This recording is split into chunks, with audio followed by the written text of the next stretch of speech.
संत शिरोमणि गुरु रविदास जी के 648वें जन्मदिन समारोह के अवसर पर रामपुर में अखिल भारतीय जाटव महासभा के तत्वावधान में कार्यक्रम का आयोजन किया गया, जिसके मुख्य अतिथि मंडलायुक्त मुरादाबाद मंडल आंजनेय कुमार सिंह और विशिष्ट अतिथि जिलाधिकारी रामपुर जोगिंदर सिंह और पुलिस अधीक्षक रामपुर विद्यासागर मिश्र थे। कार्यक्रम का आयोजन महेश कुमार सागर द्वारा किया गया।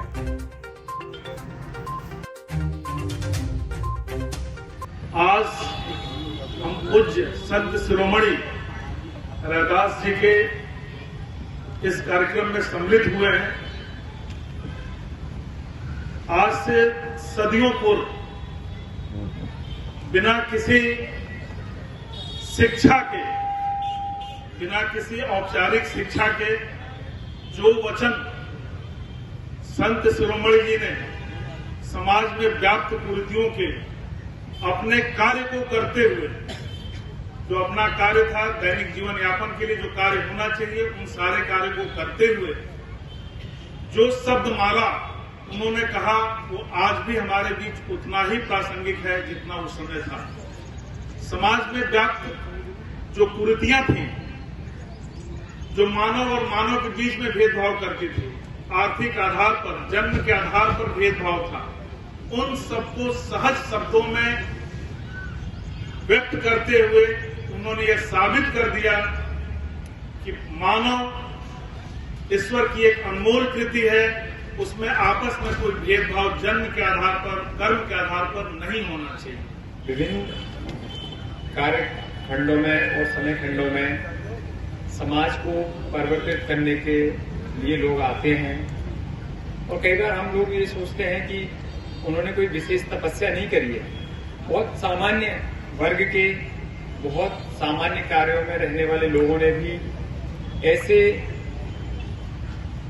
ऐसे आयाम गढ़े हैं जिनका आप परिकल्पना करना भी मुश्किल है। आज हम ऐसे ही एक महापुरुष का जन्मोत्सव मना रहे हैं। बहुत ही सामान्य वर्ग और कार्य करने वाले संत रविदास, जो भक्ति मूवमेंट हमारा आया था, कैसे उस समय के जो क्लिष्ट धार्मिक या कुरीतियां थी उनको कैसे सामान्य वर्ग तक पहुंचाया जाए और कहीं ना कहीं जो स्पिरिचुअलिटी है अक्रॉस द रिलीजन उसको लेकर और सामान्य व्यक्ति भी उसको अपने आम जनमानस का जो एक डे टू डे अफेयर होता है उसमें वो लेकर चले। सिखिज्म को अगर हम लेकर चले तो संत रविदास जी ने कैसे इस जो भक्ति कल्ट था उसको कैसे सिखिज्म से जोड़ा, ये भी एक वास्तव में उस समय जब 1500-1400वीं शताब्दी का ये समय रहा होगा तो ये विचारणीय और सोचने वाली बात है। उस समय भी जो लड़ाई थी, कास्ट के बेसिस पर जो डिफरेंशिएशन किया जाता था, वर्गीकरण किया जाता था, जेंडर के बेसिस पर भी वर्गीकरण किया जाता था, उन सबसे ऊपर उठकर एक सामान्य वर्ग, एक सामान्य जीवन जीने वाला एक ऐसा महापुरुष हुआ और उसको लेकर जिनके जो विचार हैं, जो उनकी क्या कहते हैं लिखी हुई कविताएं हैं, आज भी हम लोग उनको याद करते हैं। इतना अच्छा प्रोग्राम आयोजक महोदय ने कराया, हम लोगों को आमंत्रित किया।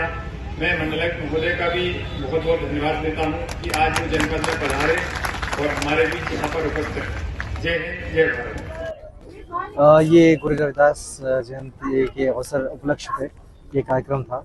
मैं पहले भी ऐसे कार्यक्रम में इस कार्यक्रम में आता रहा।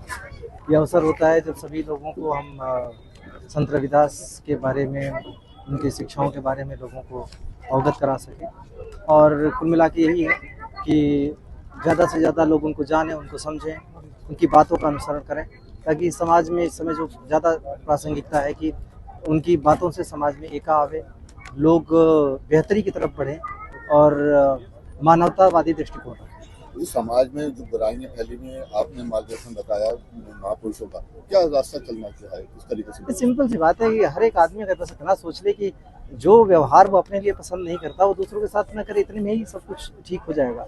आदमी अपनी प्रगति करे बिना दूसरे का नुकसान किए, इतने से भी उसकी पूरे समाज की प्रगति होगी। एकजुटता रखे और इस बात को ध्यान रखे कि देश पहले, देश के लिए, समाज के लिए सबसे पहले, और उसके बिना हम कुछ भी नहीं। अगर इतनी सोच हो जाए तो सब कुछ सही हो जाएगा।